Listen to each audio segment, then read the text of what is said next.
Saludos a toda la comunidad del Rumbo Económico. Muchas gracias por acompañarnos un día más. Mi nombre es Roberto Mesén, editor del Rumbo Económico. En la coyuntura que vivimos actualmente, mucho se habla de buscar generar la continuidad o reinvención de los negocios, pero poco se menciona de la legislación y obligaciones que también se deben cumplir para lograrlo, no solo desde el punto de vista de mantener un negocio y reestructurarlo actualmente, sino también desde el punto de vista de crear un negocio nuevo. Para conocer un poco más sobre estos temas y cómo los negocios pueden aplicar las leyes correctamente para evitar contingencias en esta nueva realidad que estamos viviendo, invitamos a Mercedes Sánchez Rubí, abogada especialista en Derecho del Consumidor de Cija Legal. Mercedes, muchas gracias por acompañarnos este día. Hola Roberto, un gusto estar con ustedes. Gracias por la oportunidad. Muchas gracias nuevamente por aceptar nuestra invitación, Mercedes. Tal vez iniciamos, Mercedes, ¿cómo se puede entender qué es la continuidad del negocio y cómo funciona en este momento? Claro, Roberto, la primera idea que se le puede venir a una persona a la cabeza es que la continuidad de negocio es cómo continuar el negocio que ya yo tengo, el negocio que ya yo tuve. Sin embargo, existe otro punto de vista muy importante que es también qué pasa bajo el escenario en que yo me quedé sin trabajo, en que mi negocio anterior no prosperó y no pude continuarlo, no pude darle continuidad y deseo iniciar algo nuevo. Entonces, para mí la continuidad del negocio se puede ver desde dos puntos de vista. El primero, ¿qué pasa con todos esos empresarios que tienen o tuvieron su empresa? Vino la pandemia, no saben qué hacer. Generalmente la primera reacción que tienen estos empresarios es cerrar e irme, pero no consideran que tienen la opción de poder continuar ese negocio. Es decir, se nos viene una serie de aspectos y oportunidades para poder renegociar sus contratos y analizar opciones para continuar con ese negocio. Y el segundo escenario, que es el que mencionaba, los nuevos negocios, el darle toda esa base a las personas que decidieron desde sus casas ser creativos e iniciar sus nuevas empresas o emprendimientos. Entonces, ¿cuál es toda esa base legal para que ellos continúen? Es decir, me quedé sin trabajo, inicio algo nuevo, tengo esta idea, tenés una oportunidad y una serie de reglas y obligaciones para poder continuar ese negocio nuevo, darle inicio y continuidad a ese negocio nuevo. Mercedes, muchas veces creemos que dar esa continuidad al negocio en una coyuntura como la actual o reestructurarlo es nada más cambiar a nivel operativo y cómo producimos dentro de la empresa. Pero también hay aspectos legales que comentábamos antes de iniciar esta conversación y se deben de contemplar. ¿Cuáles son esos aspectos legales principales que un empresario debe tener presente siempre y también ir modificando en el camino de su reestructuración? Ok. Para aquellos negocios que ya estaban establecidos y que deben continuar, hay ciertos aspectos legales muy importantes a considerar. Y me concentro en el tema de los contratos. Es decir, cuando ya tengo mi negocio, quiero darle continuidad, lo primero que debo analizar es qué contratos o qué obligaciones tengo con mis clientes, mis proveedores, eh, con alianzas de trabajo que yo efectúe en el momento. Entonces, la primera obligación legal que yo sugeriría es revise qué obligaciones mantiene su empresa, cuáles son los contratos que están activos. ¿Hay obligaciones en esos contratos, pagos, metas que cumplir, entregas que yo tenía que ejecutar a mis clientes, obligaciones que tienen mis proveedores conmigo o yo como proveedor con un tercero? Entonces, ese aspecto legal es muy importante, analizar qué contratos están vigentes, qué establecen las cláusulas de los contratos en cuanto a las obligaciones, analizar si esos contratos establecen o no cláusulas de fuerza mayor que me permitan a mí determinar qué camino tengo para poder darle continuidad o terminación o suspensión al contrato de trabajo. Entonces, ese es el tema principal a revisar. ¿Qué obligaciones tengo? ¿Cómo los puedo solucionar? Y analizar si puedo aplicar la posibilidad de llegar a acuerdos de buena fe con todos estos proveedores o clientes con los cuales me permitan a mí no quedar o no terminar en una situación de incumplimiento contractual con todos ellos. Mercedes, cuando conversábamos había algo que me llamó mucho la atención, que comentabas que tal vez otro aspecto que se debe contemplar es tener un plan de contingencia del negocio, que contemple una estrategia. ¿En qué consiste este plan de contingencia y cuál puede ser la estrategia que se utilice para poder llevarlo a cabo? Claro, esto es muy importante, tanto para los negocios ya existentes como para los nuevos. Una de las claves esenciales como empresarios, y aquí teniendo una visión más empresarial que legal, eh, es crear esa estrategia de negocios. Es decir, yo no puedo desarrollar mi actual negocio o el nuevo si no tengo un planeamiento. Esto es como cualquier otro proyecto, es analizar y ver nuestras empresas como proyectos. ¿Okay? Aquí entra un poco los principios de Project Management, donde tenés que ver ese negocio como un proyecto. Tiene un principio, tiene un fin y hay pasos a seguir en el medio, hay cronogramas con metas que cumplir. Entonces, en este planeamiento, para los negocios, para darles continuidad, hay que incluir todo el planeamiento, no solo empresarial, sino también legal. Es decir, cuáles son los requisitos preoperativos que necesita mi negocio para iniciar, como qué, constitución de la sociedad,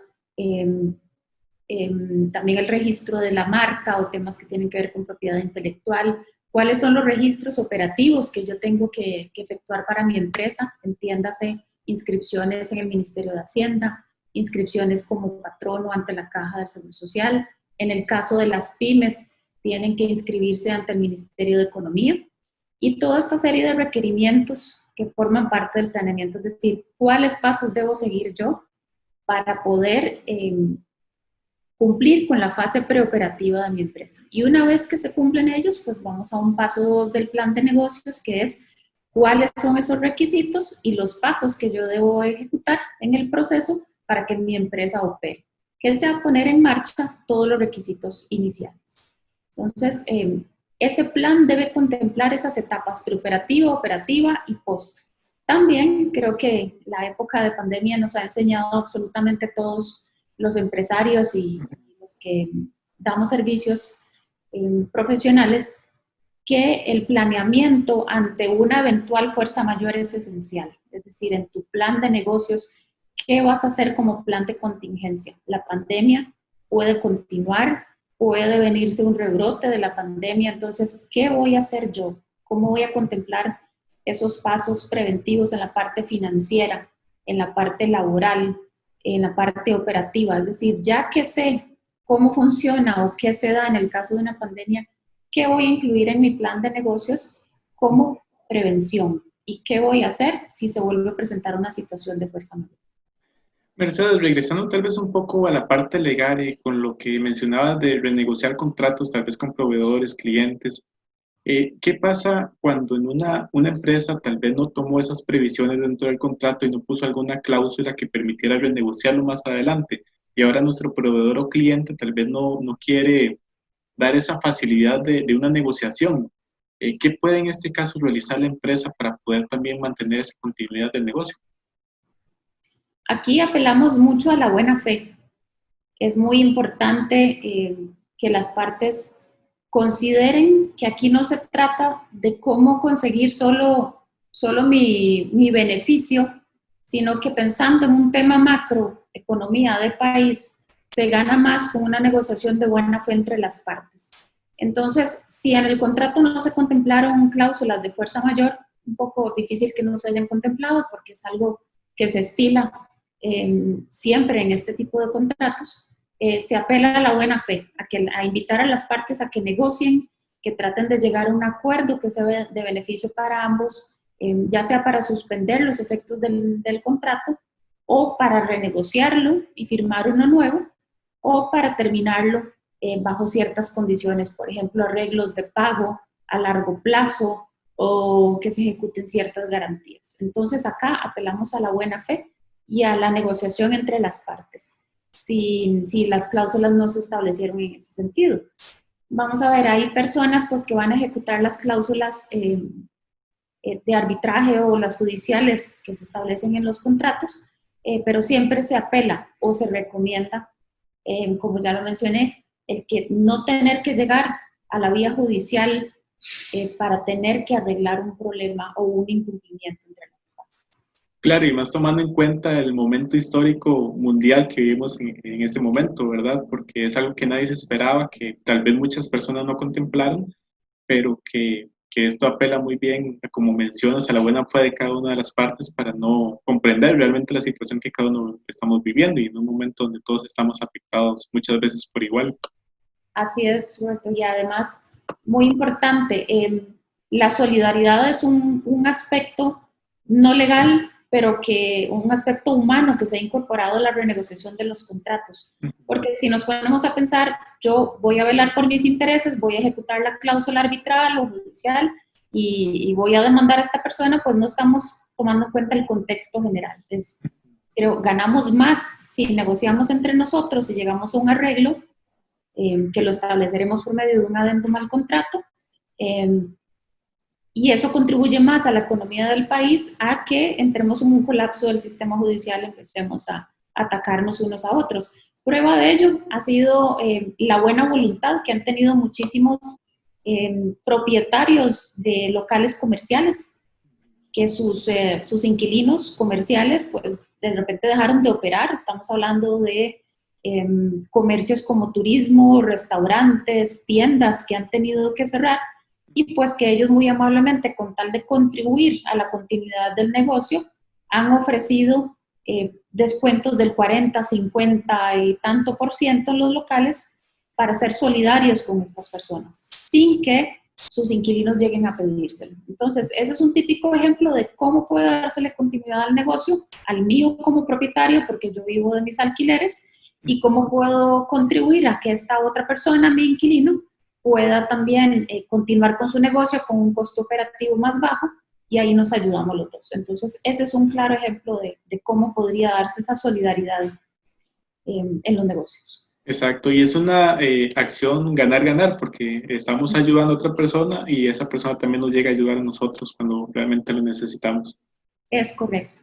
Mercedes, mencionabas también que dentro de la continuidad del negocio existen 4 pilares primordiales que se debe contemplar en todo negocio para lograr su reinvención efectiva. Ya comentábamos uno, que es analizar los contratos que los negocios tienen, renegociarlos si fuera necesario. El segundo punto que mencionas es innovar en mi negocio. ¿Cómo un negocio puede hacerlo en este momento? Aquí, a mi criterio, versa sobre un cambio de mentalidad. La pandemia también nos ha enseñado a nosotros a que no podemos vivir bajo un esquema tan cuadrado, que la sociedad te dicta que debes tener tu negocio en un local comercial de tantos metros cuadrados. Es decir, si tu mentalidad cambia y empezás a aplicar toda una serie de principios, como tomar ventaja de la empresas, constante capacitación que puedes tener para tu empresa y para los tuyos, el cambio de mentalidad va a ir llevando sobre la marcha esa innovación y esa disrupción que necesitan los negocios. Entonces, un ejemplo claro a mi criterio es qué va a pasar con el negocio inmobiliario, porque el experimento de la pandemia, donde todos estamos en casa y nos vemos en la necesidad de seguir trabajando, seguir prestando servicios, ¿cómo voy yo a promocionar mi comida? Todo lo que yo vendía en un local comercial, en un restaurante o en una repostería, en un local que me representaba a mí un gasto operativo elevado, que la gente iba, se bajaba de sus carros, compraba mi repostería, ahí es donde entra el cambio de mentalidad. Voy a innovar. ¿Por qué me voy a detener? Si ya no tengo mi local comercial, si la gente ya no puede salir de sus casas, pues voy a cambiar. Y entonces voy a usar las plataformas comerciales digitales, el e-commerce, para vender mi producto, claro está, y tal vez hablaremos de eso un poquito más adelante, bajo qué circunstancias y obligaciones y requisitos debo desarrollar esta venta en línea de todos mis productos y servicios, pero ahí es donde empezás a darte cuenta que si realmente tu mente está abierta al cambio, a la innovación y a la disrupción y a la creatividad, que eso es un factor que no nos enseñan en las facultades de negocios o Sí. en el caso nuestro en la Facultad de Derecho, se puede ser creativo, la creatividad puede perfectamente aplicarse a cualquier profesión. Entonces, si esos factores se aplican perfectamente, podés crear un negocio distinto, innovador y darle continuidad. Entonces, para mí ese es uno de los factores más importantes, un cambio de mentalidad que te lleva a analizar y capacitarte porque hay muchísimas opciones en el mercado, muchísimas opciones tecnológicas, muchísimas herramientas que la gente no conoce, en parte porque no lee o no investiga. Pero si empezás a investigar, a cambiar y darle ese giro a tu mente, ahí es donde puedes darte cuenta que tu negocio, cuidado y no, post pandemia también, no vas a requerir tantos gastos operativos para que tu negocio funcione, pero ya diste un giro. Claro. Y ya empezaste a darte cuenta que tu rentabilidad va a ser mayor, gastos operativos más bajos y tu negocio sigue siendo un éxito y cuidado no más exitoso que antes. Claro. El tercer pilar que mencionas es el comercio en línea, precisamente. Muchas veces creemos que es nada más trasladar nuestra tienda física a una tienda en línea y empezar a vender. Pero imagino que también uno desde el punto de vista legal, el negocio desde el punto de vista legal debe de cumplir ciertos requisitos o legislación para poder implementar este tipo de comercio. Es correcto. Eso es muy importante lo que estás mencionando, porque ante la desesperación o el grado de necesidad, pues empiezan a vender. Y vender es, empiezo a enviar información vía WhatsApp, o lo subo al Instagram, o lo subo a Facebook, pero no se investiga o no se toma conciencia de que existen una serie de obligaciones. Es decir, existe la ley de protección, de promoción y de competencia y defensa efectiva al consumidor. Estamos hablando de la ley 7472 y su reglamento, que establece toda una serie de obligaciones que ya conocemos para los comercios. Es decir, yo como empresario tengo que ser transparente en lo que estoy vendiendo, tengo que transmitir información veraz y clara en idioma español para mis consumidores, tengo que indicar temas como un precio, si ejecuto promociones, cuál es el precio anterior y el actual. Este tipo de requisitos que nosotros como consumidores estamos acostumbrados a ver y a revisar cuando vamos a comprar presencialmente. Entonces, se tiene una concepción errónea de que si yo estoy vendiendo en línea, toda esta serie de obligaciones no aplican. Y aquí es donde es importante mencionar que en el año 2017 se reformó el reglamento de la Ley de Protección al Consumidor, con su nombre popular, como se conoce, y se incorporó el capítulo 10, que es sobre la protección al consumidor en el contexto del e-commerce. Y aquí es donde vienen a regular toda una serie de artículos, aspectos como puntos y comas de cómo debo yo como empresario desarrollar ese e-commerce. Y esto aplica desde la persona que vende su repostería en línea hasta los que venden servicios, los que venden las tiendas ahora de ropa que están en un apogeo impresionante. Estuve conversando con varias propietarias de tiendas de ropa que han tenido ventas enormes, enormes, y que han tenido que verse obligados a montar su plataforma de e-commerce, pero que también se han visto obligados a invertir en todo este tratamiento preoperativo legal para informarse de cuáles son sus obligaciones. Entonces, podemos hablar de muchísimos temas que van desde el principio de equivalencia. ¿Eso qué significa? Pues que todas estas aseveraciones, manifestaciones que yo dirijo a los consumidores por la vía digital, se consideran con la misma fuerza o la misma, tienen el mismo carácter representativo que todas estas manifestaciones que yo podría hacer también si lo hiciese presencial. Es decir, en resumen y en palabras sencillas, si yo ejecuto comercio electrónico como empresario, todo lo que yo manifieste, lo que yo prometa, lo que yo venda, tiene la misma fuerza y el consumidor está igualmente tutelado a que si la venta fuese presencial. Y ahí se vienen una serie de obligaciones para el empresario muy importante, desde informar quién es el comerciante físicamente, es decir, yo, mi nombre, apellido, cédula, o yo, empresa tal, que me ubico en tal lugar, esta es mi cédula jurídica, es decir, la empresa existe, ¿verdad? Tiene que darle a conocer al consumidor que su empresa existe. Vienen otra serie de obligaciones como informar con exactitud sobre los bienes o servicios que está vendiendo. También tiene que establecer esos requisitos técnicos que tiene su plataforma de servicios, es decir, si hay limitaciones técnicas o no. si es lo mismo que yo compre por mi celular o existen ciertas limitaciones a que yo ejecute la compra en mi celular o por medio de mi computadora. Entonces, todas esas especificaciones, si hay algunas limitaciones o no, las debo especificar. ¿Qué otros temas? Informaciones exactas sobre la transacción. Yo tengo que establecer cuál es la forma en que yo puedo comprar, ¿verdad?, ese producto, cuál es la forma en que lo puedo pagar, por medio de cuáles plataformas, cuál es la fecha y la forma de entrega, es decir, si tengo aliados en el comercio como ciertas empresas de delivery que van y te lo entregan a tu casa o correos de Costa Rica. Tengo que indicar también los términos y condiciones de cómo funciona mi plataforma y cómo funciona todo el tema de mi plataforma como tal y los términos y condiciones de cómo ejecuto mi compra, cómo se lleva a cabo, cuáles son las obligaciones y cuáles son las condiciones. Muy importante también establecer términos de la garantía, si aplican devoluciones o no, devolviéndonos a la garantía, el plazo de la garantía, cómo ejecuto yo mi garantía.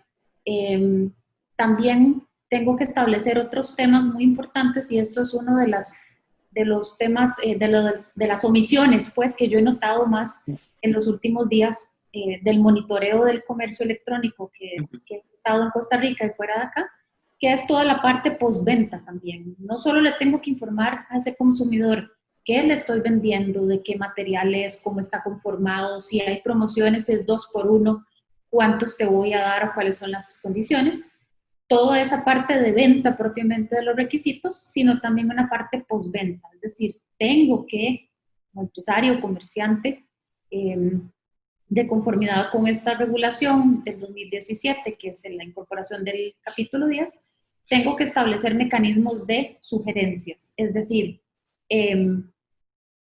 una asistencia postventa. Si yo te estoy vendiendo un electrodoméstico o algún artículo que va a requerir después una reparación o un mantenimiento, tengo que informarte cómo se va a ejecutar esa asistencia postventa. También información importante que tiene que ver sobre calificar mis servicios, ¿verdad? Un espacio abierto y transparente a los consumidores para que puedan indicar cómo fue su experiencia en esa compra en línea, qué aspectos pueden mejorarse y qué no. Y también, pues, aspectos muy importantes, devolviéndonos a la etapa ya de la compra propiamente, donde tenés que ofrecerle claramente al consumidor un proceso de confirmación. Es decir, ya compré mi producto, te llegó la confirmación, acepta los términos y condiciones de esa compra, darle un comprobante legal a este consumo.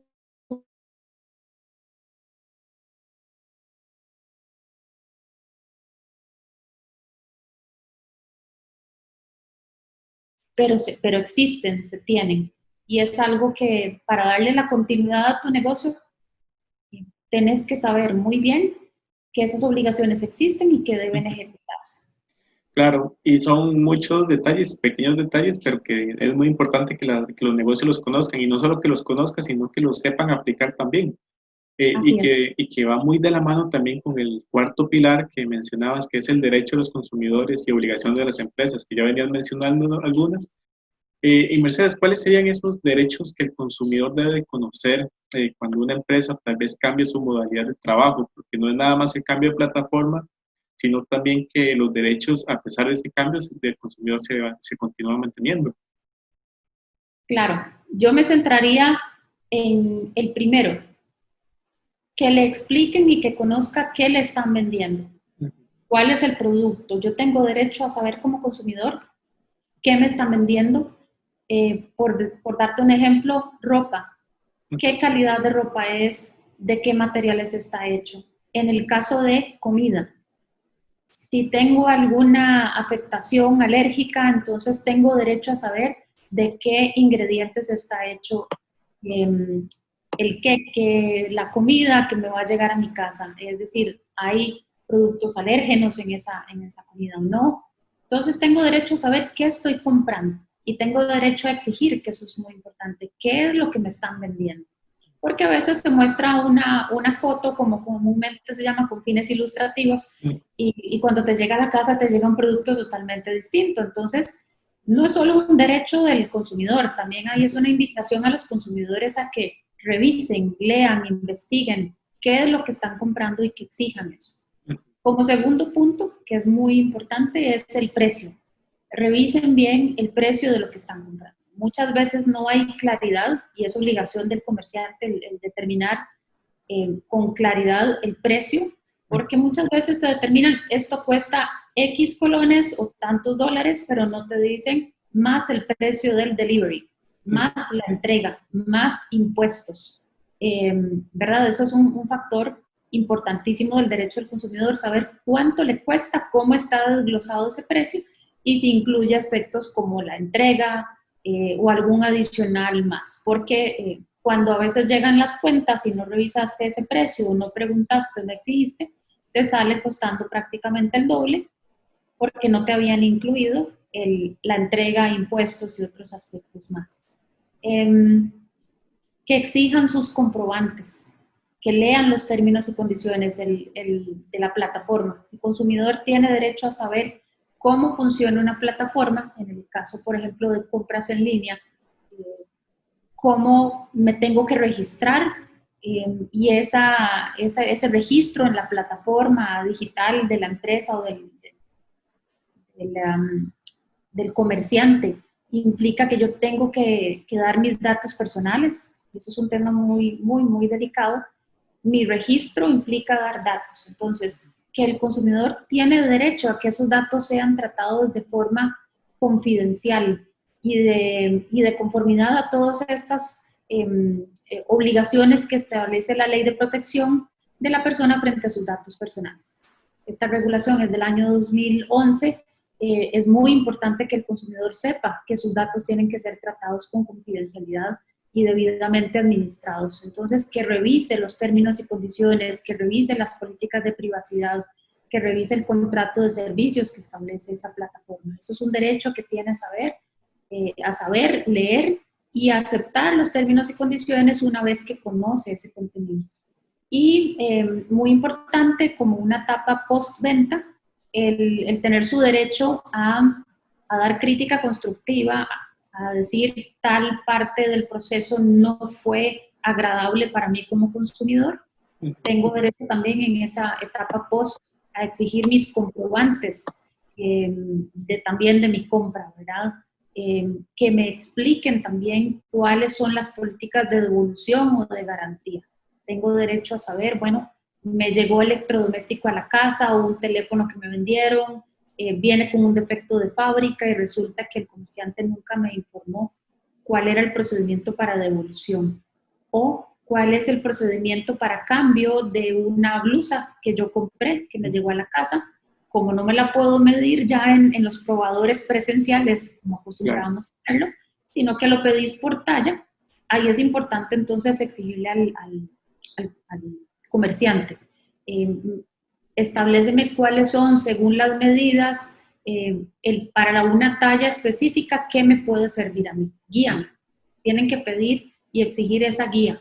Si yo estoy comprando una blusa de talla M, ¿cuáles son las medidas de hombros, por ejemplo, de cintura, que normalmente tiene esa blusa de talla M para que yo como consumidor pueda tomar la decisión de adquirirla o no? Y si no me quedo en esa etapa postventa, ¿cuál es el procedimiento de cambio? Es decir, no me quedó la M y necesito una small. ¿Cómo lo vamos a cambiar? ¿Quién asume el costo de volver a enviar a ese mensajero, recoger la blusa, volverla a llevar a la tienda y que me la cambien? ¿Qué pasa si no hay más de esa talla o de ese mismo modelo que yo escogí? Entonces, tengo derecho a saber cómo ejecutar esa compra en línea y qué va a pasar hasta en el peor de los escenarios, ¿verdad? Si no me sirve, si no funciona, si no me gustó. Perfecto. Mercedes, también, bueno, al inicio de la conversación mencionabas que la continuidad del negocio se divide en dos aspectos. Esto que comentábamos, los negocios que continúan, pero también está la realidad de esos negocios que cierran o esos dueños de negocios que cierran su negocio para iniciar otro o las personas que quedan sin empleo y inician su propio negocio. que muchas veces también ellos no saben cómo dar ese paso al trabajador independiente, por decirlo de esa manera. Por ejemplo, no saben si es necesario constituir una sociedad al inicio, pueden trabajar no como sociedad, si tienen que inscribirse ante la caja, en qué formato deben de hacerlo, ante el INSS. Entonces, ¿cuáles son esos principales puntos que deben contemplar estas personas que deciden iniciar su negocio? Claro, esto es mucho una ayuda a emprendedores o una guía para emprendedores, por así decir. Hay aspectos esenciales. Y aquí, como te mencionaba al principio, no solo tengo un punto de vista legal, sino empresarial también. Si yo quiero planear mi negocio, y ahí nos devolvemos al desarrollo del plan de negocios, ¿verdad? Claro. Voy a intentar primero, entonces, iniciar como persona física, yo sin constituir una sociedad para iniciar mi negocio. Entonces, voy a dar la explicación bajo dos caminos. Claro. El camino que yo decido dar o iniciar, continuar mi negocio como persona física o continuar mi negocio como persona jurídica, es decir, constituyendo una empresa. Entonces, ¿qué factores en común tienen si yo lo hago como persona física o jurídica? Recuerden que si hay empleados, si tienen trabajadores en su empresa, deben registrarse como patronos ante la Caja Costarricense del Seguro Social y asumir todas las obligaciones laborales que establece el Código de Trabajo y pues cumplir con todos los reportes de planilla. Si no hay trabajadores y soy sola yo, pues importante también que existe la obligación de registrarme como trabajador independiente ante la Caja del Seguro Social y mantener la seguridad social al día. Eso es una inscripción que se hace ante la caja te inspecciona, en estos momentos lo están haciendo en línea, se establece una base de ingreso promedio mensual y con base en ello entonces la caja te determina cuál es el monto mensual que tenés que pagar. Pagos que se hacen en línea desde cualquier plataforma de las principales entidades bancarias, privadas o públicas. ¿Qué otro aspecto es muy importante? La inscripción ante el Ministerio de Hacienda. Es decir, yo como comerciante estoy obligado a entregarle al consumidor una factura electrónica, pero si soy pymes también estoy exento de la presentación de la factura electrónica, no significando que no deba entregar factura. Pero entonces, debo analizar si soy una pymes o no soy una pymes, o si mi empresa grande que ya estaba constituida sigue con las obligaciones normales ante Hacienda, o si soy nuevo empresario o emprendedor, determinar si voy a ser una pymes o no, si tengo ciertas ventajas o ciertos beneficios ante. Entonces, esa parte es muy importante analizar. La tercera, si voy a ser una pymes, buscar el acercamiento al Ministerio de Economía, inscribirme como una pymes. El Ministerio de Economía tiene una plataforma y ahí existen muchas otras plataformas en línea de alianzas o de colaboración entre emprendedores donde se apoyan entre sí. Entonces, tiene ciertas ventajas el inscribir una pymes ante el Ministerio de Economía. ¿Qué otros aspectos son importantes también si me constituyo como una empresa? Constituir la sociedad, que aquí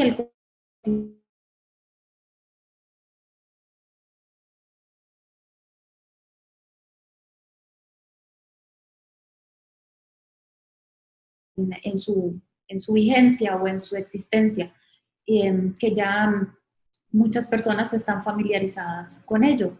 Por ejemplo, existe una obligación anual de declarar quiénes son los dueños de esa sociedad, los propietarios de las acciones o de las cuotas de esta sociedad. Esa declaración, el registro de transparencia, se debe ejecutar ante el Banco Central de Costa Rica. Existe una obligación de pagar un impuesto a las sociedades cada mes de enero. Y las otras obligaciones corporativas que conlleva celebración de de asambleas anuales de la sociedad. Entonces, no es solo constituir la sociedad, es que la sociedad conlleva una serie de obligaciones también, ¿verdad? Ante el fisco, ante el registro público, ante el Banco Central. Hay otros aspectos muy importantes que no se consideran y que son muy delicados, que implican una inversión, pero que son importantes para la empresa, como lo es su marca. Toda la parte de autorías, de invenciones, marca, la marca, el logotipo y lo que yo voy creando y construyendo alrededor de esa marca es muy importante, y ahí los aspectos de propiedad intelectual es importante cubrirlos, es decir, invertir para que este empresario Si ya su marca tiene cierto prestigio y ya ha adquirido cierta fuerza, pues entonces que se procedan a cumplir con esos requisitos legales para la protección de su marca y de su nombre comercial. Básicamente esos son como los aspectos iniciales legales que debe considerar estas personas para iniciar o para continuar con su negocio en aspectos legales. Perfecto. Mercedes, nos va ganando el tiempo, pero este tema es sumamente rico y muy interesante y de mucha ayuda para los negocios actuales y las personas que deciden también iniciar su negocio.